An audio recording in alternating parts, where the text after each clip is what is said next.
Bonjour à tous, je suis sur un atelier clôture.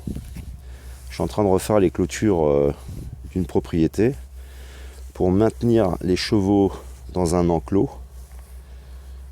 Je me suis dit que j'allais profiter de cette vidéo pour vous parler de cette période actuelle que j'ai envie d'appeler le calme après la tempête, pour ceux qui s'intéressent au processus d'individuation. Là, je suis avec une charmante jument qui est adorable comme tout, qui est au calme, qui vit avec une autre charmante jument. Elle, c'est une petite ponette. Des animaux qui ont vécu le... Puis là, il y a la petite surprise, là. Là, il y a le mouton, j'espère que vous le verrez. Et tout le monde vit en paix.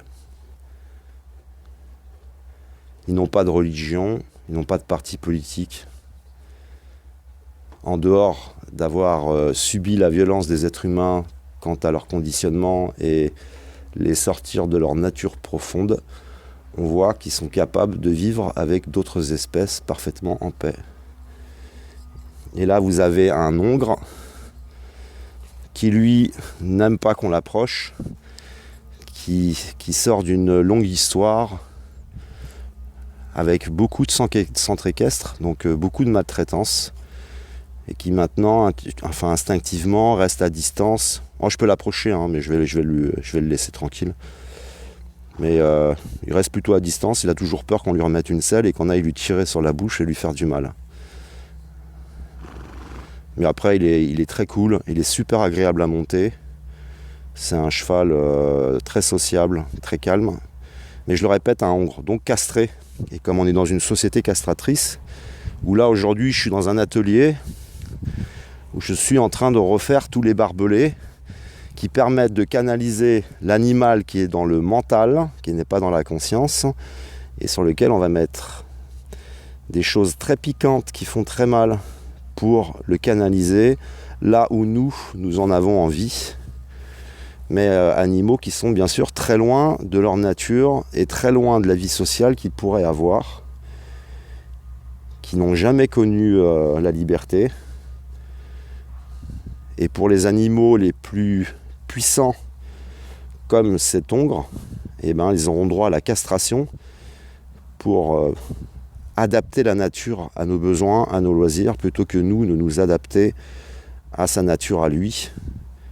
Parce que monter un cheval entier, ça demande un niveau de connaissance et d'expérience exceptionnel. Voilà, tout le monde se repose, tout le monde est au calme, tout le monde est en paix, tout va bien. Alors le calme après la tempête, c'est toujours un témoignage, puisque tu vas, quand tu vis le processus, être en danger, dans un véritable danger, qui peut se limiter ton processus à l'environnement dans lequel tu es. Bon, vous voyez bien que je n'ai pas à me plaindre, je l'ai vécu dans un environnement extraordinaire. Toutes ces années avec vous, c'est ici que je l'ai vécu, au milieu de la nature, avec une activité professionnelle, avec une certaine liberté. Forcément, tu es obligé d'aller travailler, il faut payer tes factures. Mais je travaillais presque quand j'en avais envie, quand je le pouvais. Parfois après des nuits difficiles, des soirées à faire des recherches, des soirées en fin de compte à rechercher de la connaissance, des sciences, un très très grand nombre d'informations qui viennent dissoudre ton ignorance, dissoudre tes croyances. Et c'est de la science, uniquement de la science, et qui vient en fin de compte métamorphoser ton regard sur toi-même, ton regard sur les autres, ton regard sur l'univers, et qui va te permettre d'interagir complètement différemment, forcément avec toi-même, avec les autres, et puis avec aussi ton univers. Si on voulait parler de la nature par exemple, vous voyez que j'avais quand même un environnement privilégié. Ce qui fait que si vous êtes dans des activités professionnelles très prenantes, vous avez des enfants à charge en bas âge, vous avez de grosses responsabilités, comme par exemple dans la franc-maçonnerie qui est devenue spéculative. Les personnes qui sont initiées dans la franc-maçonnerie sont dans le pouvoir, les luttes de pouvoir, donc la spéculation. Ils ne peuvent pas vivre le processus complètement. Il y a plein de choses qui peuvent être à la fois dangereux ou t'empêcher d'aller au plus loin du processus. Donc ce qu'il nous manque, c'est des maîtres. Ce qui nous manque, c'est des environnements. Ça peut être, je sais pas, en Afrique, ça peut être dans le désert, à la campagne, à la montagne. C'est les moines, c'est les monastères. C'est tout un enseignement qui permettrait, en fin de compte, de baliser ton processus et d'éviter en fait la folie. Puisqu'il y en a qui pourront finir et sombrer dans la folie, le suicide, ou ne jamais retrouver le calme après avoir eu ce départ de tempête intérieure, de ce feu intérieur qui vient te pousser à répondre à cet appel intérieur, mais en réalité tu ne contrôles rien si tu es vraiment dans un processus très profond, très puissant. Donc là aujourd'hui je suis en train un petit peu de vous partager l'environnement dans lequel j'ai vécu. Il y a un peu de bruit, il y a des travaux, on construit. Ils ont fait tomber tous les arbres et ils sont en train de construire une nouvelle maison dans un petit bois ici. Alors qu'il y a plein de terrains disponibles. Mais c'est toujours faire plier la nature, la contraindre. Donc voilà l'environnement dans lequel je l'ai vécu. Je vais à nouveau vous montrer quelques petits schémas qui sont du symbolisme, puisque l'humanité s'est construite autour des symboles, les a véhiculés depuis le départ, les symboles qui animent l'âme, qui nous aident aussi à comprendre des choses, à schématiser des choses, à se comprendre soi-même, des symboles qui permettent aussi la transmission et qu'on va retrouver aujourd'hui un petit peu partout en ce qui concerne le processus d'individuation. Voilà, ici je suis en train de construire une nouvelle clôture pour contraindre les animaux dans le mental, qui ne sont pas dans la conscience, à rester dans la partie qui leur a été réservée. Voilà, on va prendre le petit schéma. Donc pour ceux qui passent sur la vidéo, c'est tout simplement dans l'Égypte ancienne, le judaïsme avec le roi David, où là j'ai mis rédemption puisqu'il est représentatif de la rédemption par rapport à son parcours et la métamorphose qu'il va vivre, la transmission à Salomon, la construction de temples, et toujours du symbolisme qui signifie en fin de compte, comme pour l'Arc de Triomphe, de passer de l'ombre à la lumière, donc de l'ignorance à la connaissance, du mental à la conscience. C'est du symbole. Forcément, si c'est abordé par des personnes qui sont dans la croyance, ils vont vous dire que c'est de la sorcellerie, que l'ésotérisme c'est des conneries, alors qu'on est en train de parler de psychologie, de psychanalyse, de sciences en général, et qui nous permettent en fin de compte de ne plus avoir ces espèces de clôtures psychiques qui sont limitantes. Le processus d'individuation, c'est se défaire de ça. Donc là, il me reste tout à clouter, à installer. J'ai fini de poser les poteaux. J'ai fini le plus gros des travaux. On va poser un peu de barbelé. Après, il va falloir clouter, renforcer pour que les êtres dans le mental, dans la pulsion, ne viennent pas dans cette partie-là. Mais notre société, c'est un peu ça. Hein. Le catholicisme nous a mis, par la croyance, des barrières, nous a mis du barbelé, un barbelé mental. Et une société qui a été se construire dans le capitalisme, toujours dans le pyramidal, hein, le symbole de la pyramide. Donc le Vatican, c'est pyramidal. Notre organisation, elle est pyramidale. Et elle ira, je pense, maintenant par une métamorphose généralisée et un retour un petit peu de la paix après la tempête. Pour ce qui est, par exemple, du calme après la tempête, je pourrais partager avec vous un petit outil pour essayer d'expliquer ce que j'ai pu ressentir et pourquoi je parle du calme après la tempête. Je vais essayer d'exprimer les choses pour ceux qui sont en début de processus. Quand tu vis le processus d'individuation, si je prenais un pilier comme ça, on va reprendre la représentation de la croix par exemple. Avant le processus, tu es là à peu près. Tu es à ce niveau-là de conscience. Tu vas monter en niveau de conscience. Mais ça, pour ce faire, tu vas passer donc par ce feu intérieur, la montée de la sève, le développement de toute une arborescence et qui va venir noyer ton ignorance ou tes croyances. Ça va devenir, c'est vraiment la dissolution, on parle vraiment d'alchimie. Mais tu vas monter comme ça et là, tu es dans un délire. Et le but est de retrouver un niveau de conscience plus élevé mais stable. Et donc je l'ai vécu, je suis parti, admettons, de là. C'est monté en puissance. Là, tu es dans le délire. C'est vraiment phénoménal à vivre. Et ensuite, ça va être des montées et des descentes très violentes. Et ensuite, ça va commencer un petit peu à se stabiliser. Et tu vas délirer de moins en moins. Jusqu'à que tu retrouves le calme. Et maintenant, c'est un petit variateur qui est comme ça. Tu redescends dans le terre-à-terre. Tu remontes un peu dans le spirituel. Mais ça se stabilise.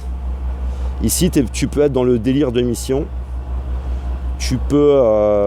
c'est souvent, quand tu as démarré ton processus en t'intéressant à la religion, si tu t'intéresses à la religion, tu vas avoir toute la partie du messianisme, la mise en dualité de Dieu et du diable. Si tu commences ton processus donc, dans la religion, ça peut être très délirant et extrêmement dangereux, avec des fois aucun retour possible.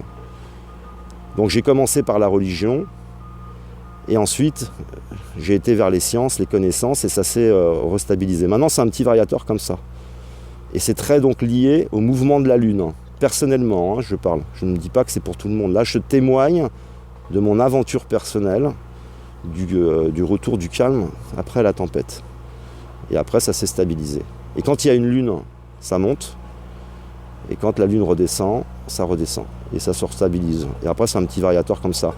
Est-ce que ça continuera définitivement ? Je vous en parlerai dans le futur, ce petit variateur. Mais ça te permet des introspections, ça te permet de travailler sur ta société, ça te permet de travailler donc sur toi-même, les autres, l'univers. Et toutes ces connaissances vont forcément, parce que c'est œuvrer aussi, c'est les expériences avec les autres, nos échanges sur Internet. Au départ, quand les personnes ne te comprennent pas, par exemple, elles t'attaquent dans les commentaires, tu as une dualité.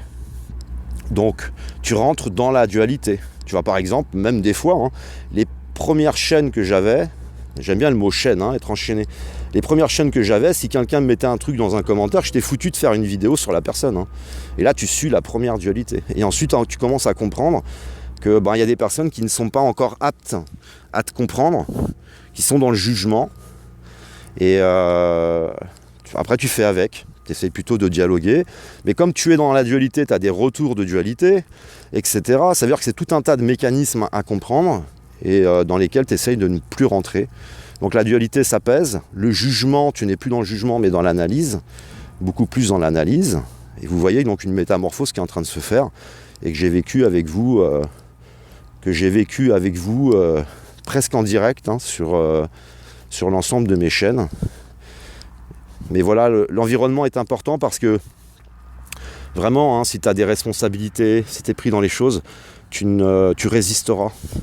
C'est en quelque sorte aller tuer ton lion de Némée. Si on parlait du livre de Luc Biget, Les 12 travaux d'Hercule, La voix du héros, ton lion il se déplace, quoi. Il rentre d'un côté de la grotte, il y a toujours cette représentation de la grotte, il sort de l'autre côté, c'est jusqu'à qu'à un moment donné il soit coincé. Et moi je me suis retrouvé coincé. C'est pour ça que j'explique que je n'ai pas vraiment décidé les choses, je n'ai pas voulu les choses. Je l'ai, comme dirait Virenque, je les ai vécues à l'insu de mon propre gré. Donc, mais avec des circonstances vraiment exceptionnelles. Donc j'espère que dans le futur, on aura bien sûr des monastères, des pères, des prêtres qui nous permettent en fait de recréer une société nouvelle sans barbelés. Parce que l'intérêt du processus d'individuation, c'est cet alignement entre le moi, le soi, les autres, l'univers. Cet alignement mental fait que tu n'es plus dans une notion du bien et du mal. Tu es tout simplement cohérent, tu es resensibilisé. C'est une métamorphose extrasensorielle. Tu n'as pas besoin de loi. Je ne dis pas qu'il existera un jour une société où il n'y a plus du tout de loi. En tous les cas, c'est ce que tu ressens. Et aujourd'hui, on est dirigé par une majorité dans le mental. Et dans le mental, il faut des barbelés. Il nous faut des clôtures. Il nous faut tout un tas de choses desquelles, je pense, on va se débarrasser durant ce nouveau cycle où je théorise que les gilets jaunes sont le départ d'un éveil et le départ de la métamorphose. Bon, bien sûr, je peux me tromper, mais c'est en tous les cas un grand signal et une sorte de marqueur un petit peu temporel qui, je pense, poussée de sève et de feu qui continuera jusqu'au 2 juillet 2019 Là, c'est pour reprendre les travaux de Michel Nostradamus, qui n'était pas un guignol, qui n'était pas un voyant, qui était un très grand scientifique, et avec des aptitudes, des connaissances en tous les cas exceptionnelles, puisque on a la Lune qui est bien ici, on a toutes sortes de planètes, on vit dans une horloge extraordinaire, des cycles, et c'est d'après ces travaux que j'imagine que ça va bouger encore jusqu'au 2 juillet 2019. Donc voilà l'environnement dans lequel j'ai vécu. Cette période que j'ai envie d'appeler, ce qui est étonnant, c'est qu'il y a la tempête qui est en train de se lever au niveau des gilets jaunes, mais de mon côté, je vis de plus en plus un sentiment de calme après cette tempête. Le sentiment d'être dans une dernière ligne droite, l'une des dernières phases du processus, et qui forcément, puisque je ne sais pas combien de temps il me reste à vivre, mais si je consacre cette vie aussi à me nourrir, parce qu'il y a bien sûr la nourriture du corps, il y a la nourriture de l'esprit, si je continue à nourrir mon esprit, je continuerai à penser chaque fois différemment, je vais continuer à changer d'avis, je vais continuer à appréhender la vie toujours un petit peu autrement, en fonction des nouvelles informations qui vont arriver, des dévoilements qui vont arriver, que ce soit sur notre histoire, sur la République, sur moi, sur... Puis ça continue son chemin, et puis ça se stabilise. Et je conclurai par ceux qui ne peuvent pas, parce qu'ils ont des problèmes d'ego, des problèmes de pouvoir, qui sont pris dans des enjeux tellement puissants que cet appel intérieur, ça va être compliqué pour eux. Ceux qui sont pris par des croyances, qui vont les rendre complètement dingues en cette période, puisqu'on parle aussi de feu psychique qui va se mettre en place, parce que tout simplement... Quand tu es cloisonné par ces barrières, par ces barbelés, par de la croyance, il y a le réel, lui, qui va venir, qui va s'imposer. C'est tout ce qu'on découvre au niveau de l'environnement, la disparition des insectes, etc., qui viennent dire à tous ceux qui nous disaient que nous étions des idéalistes, que non, les idéalistes, c'était vous, que ce système et ce modèle, il est fini, il est à plat. C'est les signaux sociaux qui nous disent que ce modèle est à plat. C'est les signaux économiques qui nous disent que ce modèle est à plat, etc., etc. Tous les signaux qui vont réinverser forcément la tendance, puisque nous, les personnes qui aimions la nature quand on nous faisait passer pour des débiles, on nous appelait des bobos, on nous appelait des idéalistes, il va y avoir une réinversion avec les personnes les plus éveillées sur eux-mêmes, sur les autres et sur cet univers, qui vont... beaucoup plus être écouté maintenant, parce qu'il va falloir qu'on métamorphose maintenant cette société. Alors c'est intéressant, parce que moi ça se calme, ça va mieux, je me sens mieux, ça se stabilise, et tu vois le départ maintenant du processus qui est en train de se mettre en place au niveau collectif, avec les gilets jaunes, et au milieu de cette période qui a aussi ce côté extraordinaire avec Internet, de tous les dévoilements, de toutes les révélations, et qui, à partir d'un bilan, parce qu'à un moment donné, on pourra faire vraiment un bilan correct qui nous permettra de métamorphoser cette société à partir de nombreux éléments et aussi d'éléments, parce qu'on a l'impression de découvrir des choses, mais il y a beaucoup de choses que les anciens savaient, ils n'étaient pas stupides, et on va pouvoir donc vivre cette métamorphose de façon généralisée grâce à des évidences, tout simplement. Grâce à des évidences. Et puis vous tous qui viviez ce processus, qui ont été stigmatisés, il y en a qui ont été internés, c'est aussi prometteur d'une société nouvelle qui, je l'espère, fera tout pour accompagner les gens dans ce processus, avec des structures, des endroits, des idées, le rassemblement de toutes les traditions, de toutes les connaissances autour de ce processus, et qui, je pense, amèneront une société sans barbelés, sans piquer, et puis qui arrête de contraindre trop profondément la nature, mais qui va se contraindre, nous qui allons nous contraindre à la nature, et trouver une vie sobre et heureuse, harmonieuse, à partir de tout ce qui nous est offert, passer de vivre à travers le regard des autres, à être d'âme à âme, à vivre de vrais instants ensemble. C'est plus essayer de rendre jaloux les autres, leur en mettre plein la vue, mais vraiment être ensemble, quoi, et s'inquiéter les uns pour les autres. Donc je pense une réinversion, mais qui se passera bien sûr par différents chemins, différents processus possibles, parce que ça peut passer par quelque chose d'extrêmement violent, ou quelque chose que peut-être on accompagnera. Moi, je ne suis pas prophète, je ne peux pas savoir exactement comment se passeront les choses, mais j'espère qu'elles se feront avec le moins de violence possible, quoi. On verra bien. Donc voilà pour le retour du calme après la tempête. J'en suis maintenant à une plus grande stabilité psychique, à être plus sûr de moi, beaucoup plus sûr. Mais c'est aussi les connaissances qui m'ont permis de faire confiance en ce en quoi je croyais et de me positionner fermement et ne plus non plus, enfin en tout cas moins avoir à me disputer avec ceux qui me prenaient pour un débile ou un fou. Parce que maintenant, j'ai suffisamment d'éléments qui ne viennent pas de moi, qui viennent de toutes les traditions du monde pour mieux me comprendre aussi ceux qui vivent ce processus, ceux qui sont en cours. Donc c'est aussi une dissolution des dualités. Je ne veux pas dire qu'il n'y a plus de dualité en moi, qu'il n'y aura plus de jugement. J'ai bien dit, le processus, ce n'est pas une castration. Il ne faut pas confondre l'androgyne avec une forme de castration où c'est pas non plus tendre la joue gauche. Mais bon, il y a moins de dualité, il y a moins de jugement, il y a plus de raisonnement. Et cette métamorphose est pour moi exceptionnelle. Donc je reviens maintenant à l'état dans lequel j'étais avant de le vivre, la stabilité émotionnelle dans laquelle j'étais, la stabilité psychique dans laquelle j'étais, mais bien sûr, après plusieurs années de voyage avec vous et avec plein de nouvelles connaissances, une toute nouvelle conscience. Et ça fait très peur, parce que carriériste que j'étais, cadre, responsable de plusieurs centaines de personnes, dans une illusion de lui-même,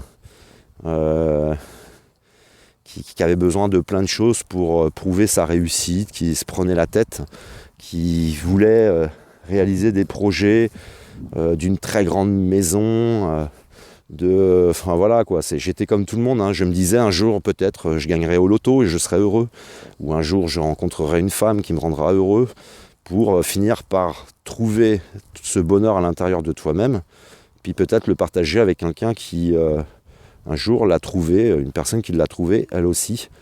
Mais c'est plus les autres qui vont te rendre heureux, c'est pas le matérialisme qui va te rendre heureux, non, c'est un bonheur intérieur, un bien-être intérieur, une paix intérieure. Malgré que l'extérieur est en mouvement, il y a malgré tout une paix intérieure. Maintenant, quand tu t'engages sur l'extérieur et les événements extérieurs, forcément, tu es pris dans les enjeux, tu peux être en colère, tu restes un être humain, il te reste ta partie animale, ta partie matérielle. Donc c'est un équilibre entre l'enracinement, puisque là c'est un réenracinement que je suis en train de vivre. Je suis monté à un niveau de délire, de conscience mais délirant, et maintenant on réenracine le bas. Donc il y a un équilibre maintenant entre les deux qui est en train de se faire. Voilà pour cette période et mon témoignage. Je vous remercie tous pour m'avoir accompagné, m'avoir fait confiance, m'avoir soutenu, tous vos partages, de nombreux moments qu'on a passés ensemble parce qu'ils ont été favorables et ont participé à ma métamorphose. Merci de m'avoir écouté, je vous aime, que l'amour, l'art et l'autre soient avec vous.